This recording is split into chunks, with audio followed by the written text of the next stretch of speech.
La nouvelle Peugeot 508 vous présente En route avec. Bienvenue à bord d'une berline radicalement différente. Une berline qui vous emmène sur les chemins de la réussite à la française. Bonjour Mercedes Serra. Bonjour. Merci d'être avec nous dans notre voiture Europe 1. Non, c'est un plaisir. Les voitures, c'est toujours les lieux où on parle. C'est un lieu un peu protégé, où il y a la route. Vous êtes dans un rythme et le temps est avec vous. J'aime bien la voiture.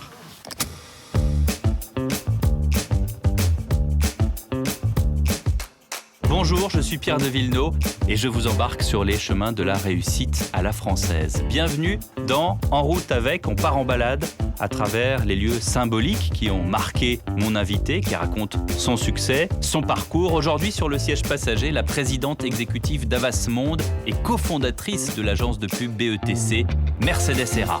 En route avec. Vous connaissez forcément son travail. La publicité avec les bébés nageurs, d'Evian, c'est elle. Le slogan d'Air France, faire du ciel le plus bel endroit de la Terre, c'est encore elle. Celui de McDonald's, venez comme vous êtes, toujours elle. La stratégie de marque, ça la connaît. Pour en arriver là, celle qui a débarqué en France à l'âge de 6 ans sans parler un seul mot de français, a travaillé avec acharnement, toujours pour atteindre l'excellence. Un talent que les marques s'arrachent. Mercedes Serra, l'as de la pub. Comment il est le métier de la publicité aujourd'hui en France? Vous avez beaucoup de concurrents, vous avez... Non, l'agence BETC, c'est magnifique. Donc vous êtes le E de BETC? Je suis le E de BETC. Le B, le T, le C, c'est qui? Alors le B, c'est Babinet, et le TC, c'était Tong Kyung, c'était le même. C'est d'abord né entre deux garçons et on leur avait demandé de prendre un petit bout de ce qu'était la structure Avas, ce qu'on appelait un pétale, et d'essayer d'en faire une belle agence. Et ils sont venus me chercher, et moi qui hésitais toujours à partir, parce que j'étais bien là où j'étais, je suis partie avec une seule idée en tête, c'était que je pensais que la France devait avoir des agences de publicité françaises qui développaient des schémas internationaux à partir de la France. Nous avons intérêt en France à avoir des agences françaises, parce que c'est une forme... de culture et de pouvoir, surtout pouvoir économique. Et il ne faut pas lâcher, il ne faut pas accepter de dire que les Français ne sont pas internationaux. Les Anglais ont fait croire pendant très longtemps que c'était eux les internationaux. C'est à mourir de rire. C'est des gens du Nil. Aujourd'hui, BETC, ça représente combien? Comment vous avez fait fructifier? Quelles ont été les recettes? Alors, on n'énonce pas notre chiffre d'affaires, parce qu'on est dans un groupe et donc... Chez Avas? Voilà, donc on ne l'énonce pas. Mais vous avez une idée du chiffre d'affaires quand on dit le nombre de... Parce qu'en fait, en gros, les gens représentent un chiffre d'affaires. Et donc on est, je pense, une des plus grandes agences européennes, puisqu'on est 1250. C'est en fait une petite entreprise, hein, c'est une ETI, et c'est une énorme agence de publicité, parce que les agences de publicité, en règle générale, sont beaucoup plus petites. C'est la taille d'une agence américaine. On ne voulait pas être gros, hein, mais on voulait à tout prix avoir un poids dans le monde. Vous avez dans cette voiture, évidemment, une boîte à gants. Ouais. Et dans cette boîte à gants se trouve un objet. Est-ce que vous pourriez ouvrir la boîte à gants et me parler de cet objet? J'aimerais bien savoir par où s'ouvre cette boîte à gants. Ah, c'est Evian. Une bouteille d'Evian. C'est magnifique. Et c'est magnifique, pourquoi? Parce que c'est une eau magnifique, qui est filtrée par la montagne, qui est une eau minérale, qui vous fait du bien. Voilà. Qui fait du bien à tout le monde et en particulier aux bébés? Eh bien, en fait, elle fait du bien à tout le monde. Et les bébés sont devenus le symbole de la jeunesse de chacun. Et lorsqu'on a trouvé ça, on a trouvé beaucoup de choses. On, c'est qui? C'est vous? C'est l'agence, c'est moi avec l'agence. C'est-à-dire le bébé, seul. il est arrivé comment dans votre esprit, Mercedes Serra? Oh, avant le bébé est arrivée la jeunesse. C'est-à-dire est arrivée à une compréhension d'une problématique des gens qui est très importante. En 20 ans, on a gagné 20 ans. Donc c'est une histoire de fou, quoi. On vit une histoire de fou. Et donc les gens sont extraordinairement préoccupés par la façon dont ils vont vivre la vie. Par exemple, c'est quand même insupportable de se dire que ne sont jeunes que les gens de 15 à 20 ans. Oui. Ça va pas. Non. Surtout quand on a décidé qu'on allait vivre beaucoup plus longtemps. Donc on s'est rendu compte qu'il y avait une problématique très lourde autour de la thématique de la jeunesse et que quand vous rentriez dans l'univers de l'eau, il y a 2 très très belles thématiques parce qu'elles sont réelles dans l'eau. Une première qui est l'eau de la purification et puis vous avez un autre imaginaire qui est l'imaginaire qu'on a utilisé pour Evian parce qu'il est plus juste par rapport à Evian et plus lié à la réalité du produit, qui est l'imaginaire de l'eau de la vie. D'ailleurs, dans Evian, il y a vie, et parce que la vie, c'est la jeunesse partagée. Et donc, quand on a identifié cela et qu'on a vérifié qu'on pouvait le dire par rapport à ce produit, on a travaillé dans ce sens. Et dans la problématique d'Evian, il y avait depuis toujours l'image du bébé. Mais pas l'image du bébé classique, tel que vous le voyez dans les pubs Evian aujourd'hui, l'image du bébé collé à sa maman, les biberons qu'on donnait à l'enfant à la naissance, etc. Ce qui est toujours vrai pour Evian. Mais on voulait élargir ça et en faire un symbole beaucoup plus universel de jeunesse et non pas d'eau des bébés. Et le bébé a été transformé en un être que vous avez, un symbole de ce que vous avez au fond de vous-même et qui vous donne toujours une pêche incroyable, même si vous aviez vieilli. Et c'est une saga, c'est-à-dire que ça continue, et on reste sur le même thème, c'est-à-dire celui du bébé. Bien sûr, parce que ça a été un élément, on n'a pas toujours la chance de créer des univers comme ça, ça a été un élément tellement fort pour les gens qu'à un moment donné, cette pub passait sur Internet en termes de viralité, quoi. Et donc, voilà, ça passait partout dans le monde et c'est devenu quelque chose qui était important pour les gens. Ça dépassait, je pense, Evian. Est-ce que vous considérez que c'est votre plus belle réalisation ? Non. J'oublie les succès, mais j'aime ce qu'on a fait sur Lacoste, j'aime ce qu'on a fait sur Air France. Donc il y a beaucoup de choses, mais il y a des choses aussi qui ne se traduisent pas par des pubs et que j'ai adoré faire.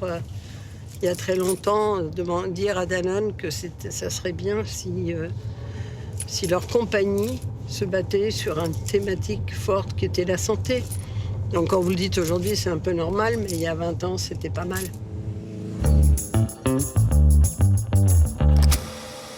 Qu'on conçoive une voiture ou qu'on dirige une entreprise, l'innovation est souvent la clé de la réussite. Pour accompagner les entrepreneurs, Peugeot a créé la nouvelle Peugeot 508, une berline radicalement différente et audacieuse.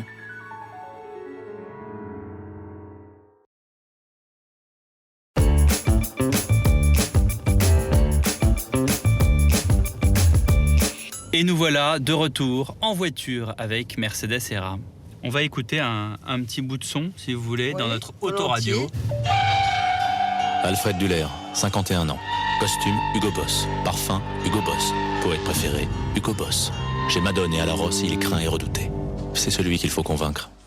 Nous sommes sur une plage. Plage paradisiaque, cocotier, mer turquoise, sable blanc. 2 femmes. Alors 2 bombes. Évidemment. Cours sur le sable. Pamela prend la parole. En fait, je considère que l'exégèse nomastique se trouve en but rédhibitoire et herméneutique, tu vois. Christina rétorque. Ah oui, mais alors attention, Pamela, tu glisses doucement vers une paronomase ontologique, là. Elle se penche sur l'équation. Si on prend comme hypothèse que la racine cubique de x varie en fonction de l'infini... Ah d'accord, tu n'as plus qu'à subdiviser l'ensemble qui tendra vers l'asymptote. C'est bon, j'ai compris. Packshot, Starlight, pour rester mince, sauf dans sa tête. C'est bon ? Absolument. Bien, maintenant je pose une question. Pourquoi faire de l'humour ? Maintenant, vous savez. Vous savez pourquoi vous voyez des pubs de merde depuis quelques années. Extrait du film 99 francs d'après le roman de Frédéric Beigbeder. Vous y voyez une reconnaissance quelconque dans cet extrait ? C'est pas mon métier. C'est pas votre métier ? Non. Donc on a pas ça se passe pas du tout comme ça. Non. Racontez-nous un peu comment ça se passe dans la vraie vie. Ça se passe, ça dépend si vous voulez faire des pubs intéressantes ou pas, ou des pubs qui... Il y a beaucoup de sortes de pubs, comme il y a beaucoup de sortes de journalistes, comme il y a beaucoup de sortes d'écrivains, d'individus, etc. Mais en règle générale, dans notre métier, il y a une partie assez lourde de compréhension, de stratégie, ce qu'on appelle la stratégie. C'est mon métier. Et donc de compréhension des leviers qui vont faire bouger les gens. Et c'est pas facile. Des leviers qui font bouger les gens, c'est quoi par exemple? D'abord, vous pouvez difficilement... les gens ne vous obéissent pas. C'est infernal, mais c'est comme ça. C'est-à-dire qu'en fait, quand vous voulez persuader quelqu'un, il vaut mieux être sûr que vous savez exactement ce qu'il pense, quels sont ses ressorts, qu'est-ce qui l'énerve, qu'est-ce qui l'agace, qu'est-ce qui l'intéresse, quelle est sa vision du monde, et vous rentrez dans cette histoire-là. Et sinon, il ne vous écoute pas, ou alors il vous écoute, il vous trouve sympa, mais il ne fait rien derrière. Et comme notre métier est aussi un métier de performance, c'est-à-dire on regarde comment les gens sont convertis, il faut qu'on fasse avec les gens. Donc il y a beaucoup de temps, de travail, autour d'abord de la compréhension, avant de faire la stratégie, autour de qu'est-ce que pensent les gens, dans quel état ils sont, pourquoi ils s'énervent, pourquoi ils ne s'énervent pas, qu'est-ce qui leur fait du bien, qu'est-ce qui leur fait pas de bien. C'est-à-dire que vous vous mettez à la place de qui ? À la place des gens ou à la place de la personne qui essaye de promouvoir son produit ? Ah non, à la place du public. De toute façon, si on veut que ça marche, il vaut mieux se mettre à la place du public. Il ne faut surtout pas se mettre à la place des gens qui promeuvent leurs produits. C'est quoi ? C'est parce qu'ils n'ont aucune idée ou est-ce parce que justement ils ont une idée préconçue et c'est absolument pas ce que vous allez suivre ? Non, ça dépend. Ça dépend. Ça dépend. Ouais. Les gens peuvent être très brillants devant vous. Alors s'ils sont très brillants, vous n'allez pas leur dire ça m'intéresse pas. Mais comment on fait pour pas les contrarier ? Ah, ça, c'est pas mon problème. Ah, c'est pas votre problème ? Non, je suis pas très douée pour ça. Donc vous pouvez contrarier les gens. Ouais. C'est-à-dire que les gens vont chercher Mercedes Serra. Ah non, j'espère qu'ils vont pas me chercher parce que je ne fais que les contrarier. Mais je pense que en revanche, je cherche quelque chose. Et si ce quelque chose est différent de ce qu'ils pensent, je pense que je suis payée pour leur dire.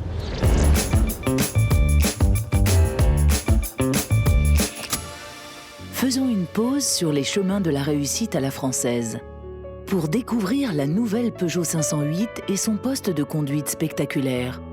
Volant compact, combiné numérique, écran tactile 10 pouces et caméra infrarouge de vision nuit, de quoi reprendre la route en toute sécurité.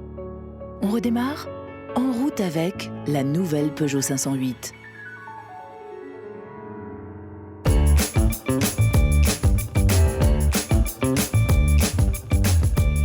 Vous parlez beaucoup de votre enfance, c'est quelque chose qui vous a marqué, c'est arrivé en France à l'âge de 6 ans, oui.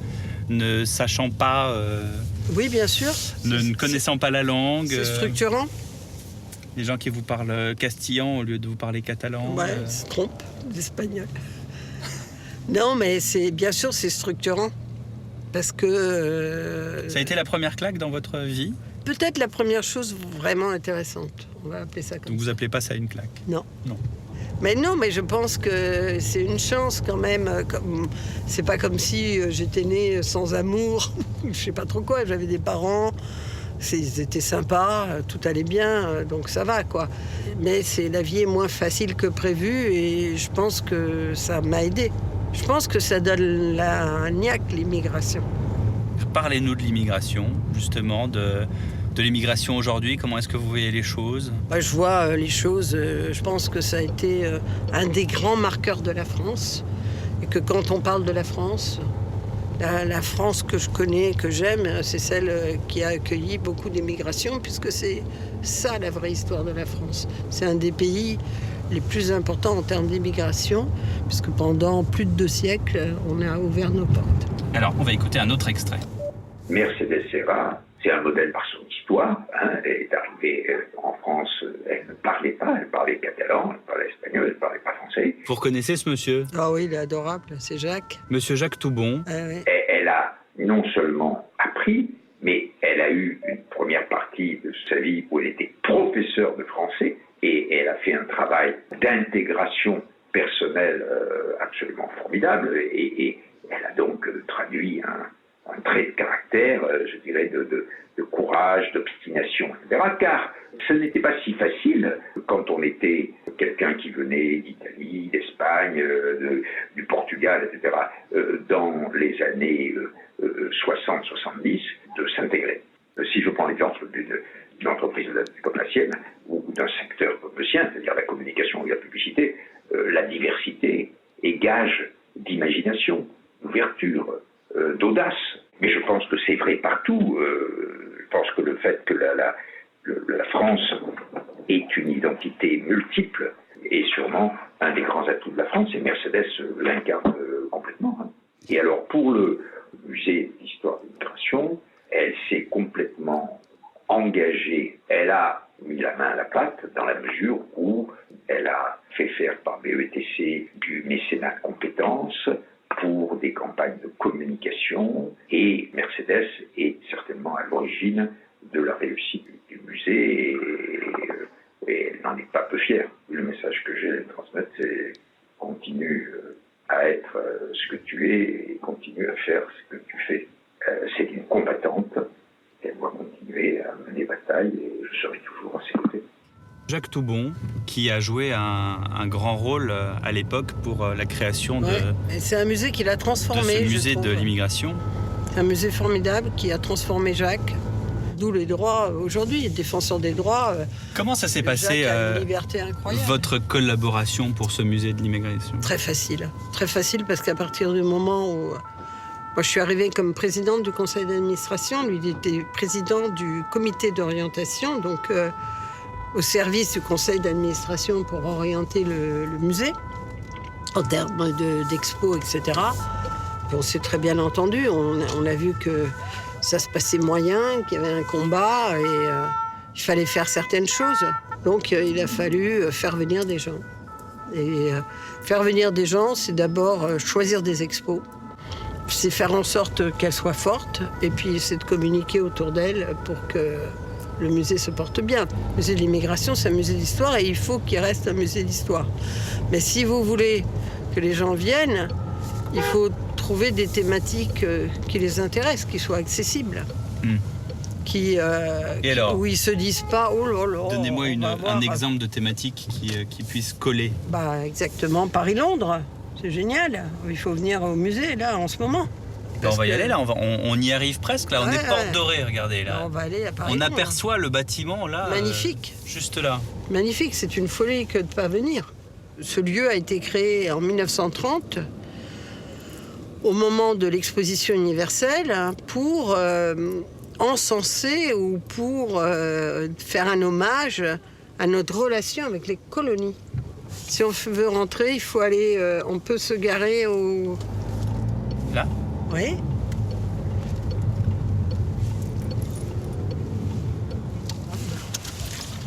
Oui, je sais.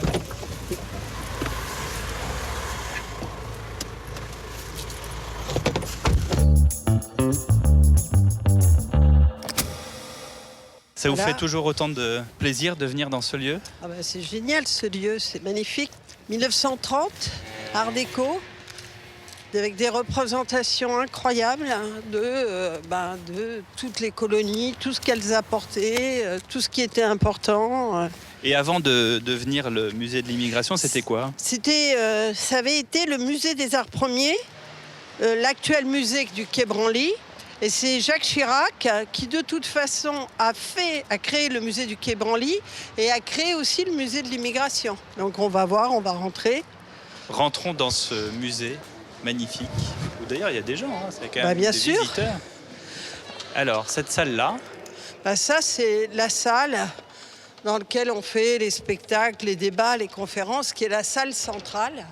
Pour regarder toutes les fresques sont d'origine. C'est incroyable ce lieu. Oui, il faut venir. Je travaille beaucoup pour le musée. On n'est pas beaucoup, on n'est pas très nombreux. Et le choix qu'on a fait, c'est de mettre beaucoup de moyens pour communiquer au public ce qui se passait.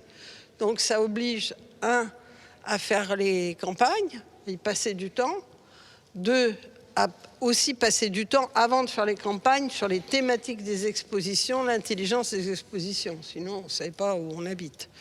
Et donc, le musée de l'immigration, alors, il y a une collection permanente qui explique l'histoire de l'immigration par à la fois l'histoire, c'est-à-dire des repères historiques, et à la fois de l'art, parce que l'art exprime assez bien ce qui a été ressenti par les immigrations successives, et de l'ethnographie, donc des témoignages.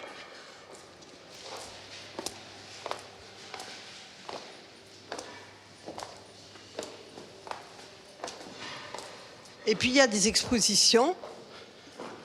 En ce moment, donc l'exposition Paris-Londres. Music Migration, c'est-à-dire de 60 à 80, toutes les musiques de l'immigration.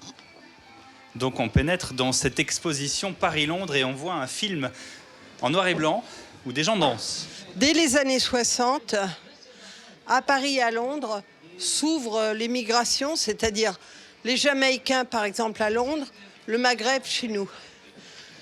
Et ils amènent leur musique. Et ils vont modifier le monde de la musique. Ils vont créer la diversité, ils vont casser les codes, ils vont en faire un combat politique. C'est un lieu que vous appréciez beaucoup, ce musée? J'aime bien ce lieu, oui, j'aime bien ce lieu, évidemment. Parce qu'on explore soit des thématiques de cet ordre, soit plus profondément encore par exemple, on a eu une très belle exposition qui s'appelait Ciao Italia sur l'arrivée des Italiens. C'était la première immigration massive en France. Et d'ailleurs, on retrouve dans cette immigration italienne la même chose que dans toutes les immigrations, c'est-à-dire un début extrêmement dur et puis une intégration. Alors vous voyez là, il y a la galerie des dons, c'est très intéressant. C'est des objets qui sont déposés très souvent par les enfants d'immigrés. Et à partir de ces objets, on va raconter une histoire. On va raconter l'histoire d'une vie où... je ne sais pas si c'est ouvert. Juste pour vous montrer. Donc chacun peut déposer l'objet qu'il veut, en tout cas. Oui, alors il y a une sélection. Il y a une sélection, évidemment. Mais il y a des objets qui sont rapportés. Et à partir de l'objet, on va raconter l'histoire.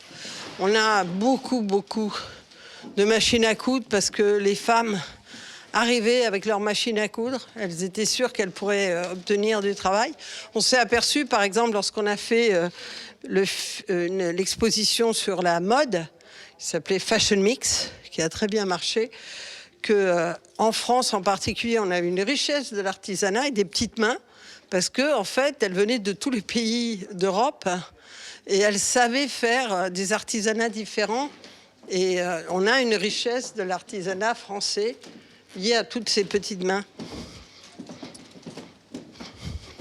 Mais pas que, parce que les Balenciaga, même le premier, celui qui a créé la mode, la haute couture, est un Anglais, Worth, qui arrive en France. Donc la France est une terre d'accueil depuis fort longtemps, qui réussit à entrer chez elle des cultures extrêmement différentes. Voilà, tous les objets. Là, vous avez une très jolie morceau d'histoire. Parce que vous avez la truelle de Cavana, du papa de Cavana. L'histoire de Luigi Cavana par son fils François Cavana. Et en fait, ce que nous a dit François Cavana, c'est que cette incroyable truelle, elle était en mauvais état, mais ce n'était pas la faute de son papa, c'était la sienne. Parce qu'avec son papa, c'était impeccable, et puis après, il l'a utilisé lui-même, c'était moins impeccable. Donc, la galerie des dons, là-bas, vous avez l'exposition permanente avec les collections du musée et la logique, la compréhension, là, dans ce cas-là, de toute l'histoire de l'immigration française. Voilà, vous avez un petit peu vu ce formidable musée dans lequel il faut venir. Grâce à vous. Bah, grâce à moi, mais... Et grâce à l'énergie que vous y mettez. Oui, puis à l'énergie que l'équipe maintenant y met, parce qu'il y a une équipe. On ne fait jamais rien seul, hein. On embarque. C'est dans votre musée qu'on peut apprendre que la France, en 1940, refuse la demande de naturalisation de Pablo Picasso. C'est une bonne idée. Pourquoi vous dites ça? Parce que c'est ridicule. Il y a des choses qu'il faut savoir accepter. Moi, je suis naturalisée aussi.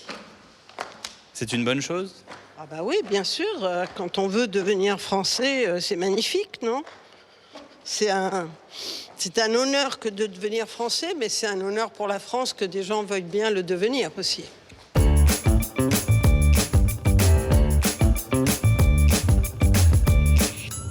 Allez, nous voilà repartis.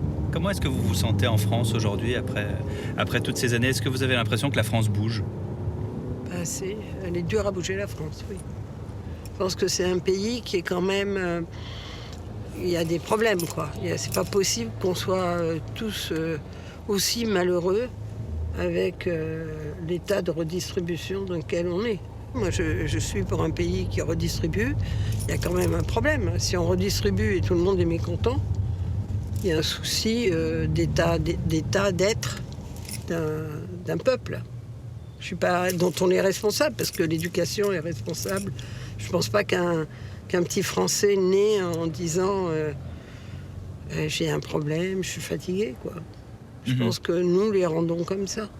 Il y a un petit problème là. Alors, qui s'est un peu accumulé. ancien comme problème. C'est ancien. Déjà dans les années 60, quand mes parents sont arrivés en France, ma maman, elle disait c'est bizarre, ils sont fatigués. Voilà. Et ma maman était très gentille à l'égard des Français. Elle trouvait que la soupe aux légumes c'était génial, l'éducation gratuite c'était génial, la santé pour tous c'était génial. Donc elle était hyper positive. Mais elle me disait c'est bizarre, ils sont fatigués. Tenez, on va écouter un peu la radio, puisque je sens que vous aimez ça, écouter la radio. J'adore la radio. Serra, surtout Europe 1. Allô?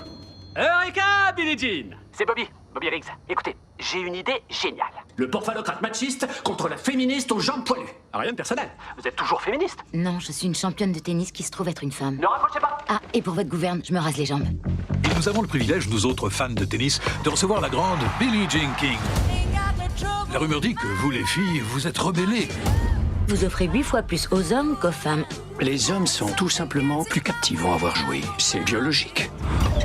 Je ne prétends pas que les femmes n'ont rien à faire sur un court. Qui diable ramasserait les balles? Oh mon Dieu. Il est imbuvable, ce type, je le déteste. $100 000 à la femme qui battra Bobby Riggs. Appelle le clown. J'accepte le défi. En affaires, en sport et ainsi de suite, en haut de l'échelle, c'est l'homme qui domine.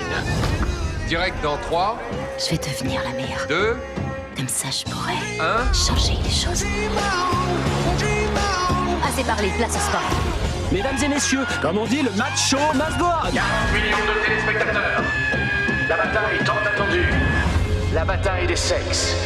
La bande-annonce de ce film, La bataille des sexes, vous l'avez vu ou pas? Non. C'est l'histoire d'un tennisman qui est extrêmement imbu de lui-même et extrêmement misogyne et qui dit il n'y a aucune femme qui peut battre un tennisman masculin. Alors il lance un défi et il y a une fille évidemment, une tenniswoman qui arrive et qui accepte le défi. Et elle dit je vais changer les choses.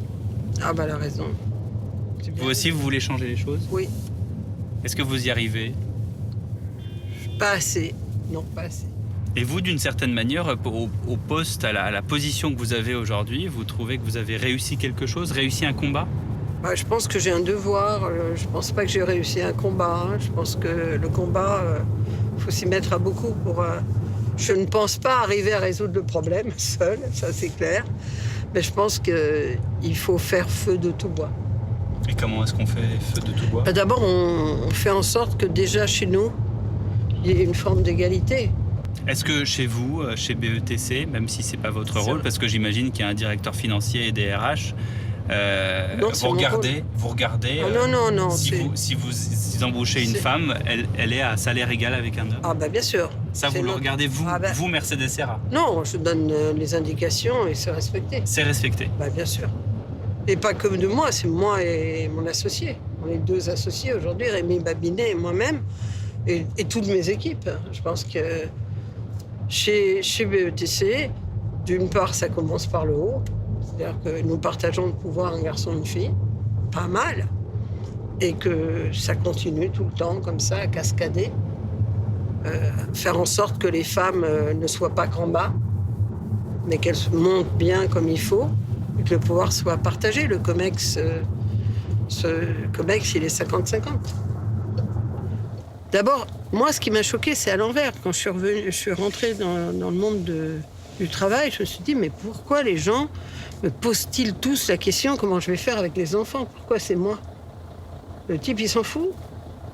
Il n'a rien à faire avec les enfants. Voilà. C'était pas mon mode. J'ai toujours pensé que les êtres humains avaient droit à tout.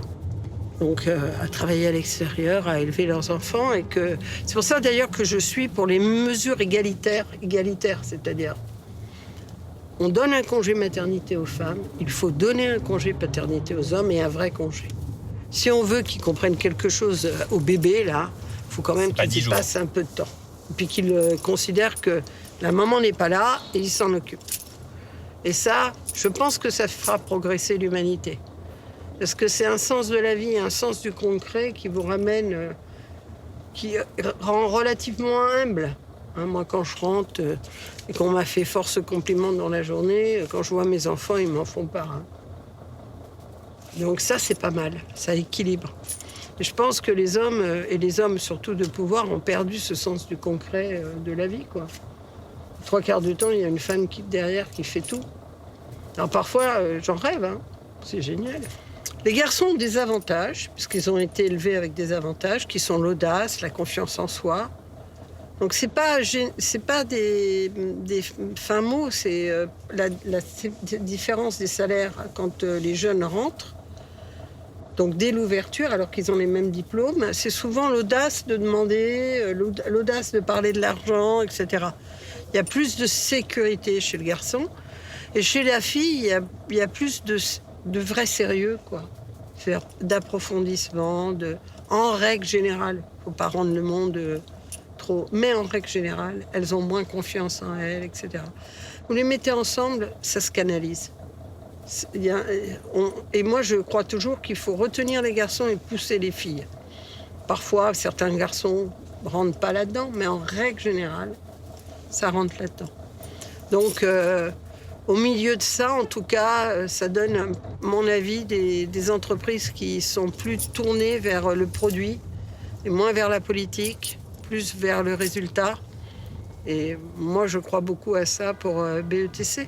Donc là, vous pouvez vous garer, par exemple là, ça va aller. Voilà, très bien. Merci beaucoup, Mercedes Serra, d'avoir roulé avec nous. C'était un plaisir. J'aime bien la voiture. Revenez quand vous voulez. À bientôt.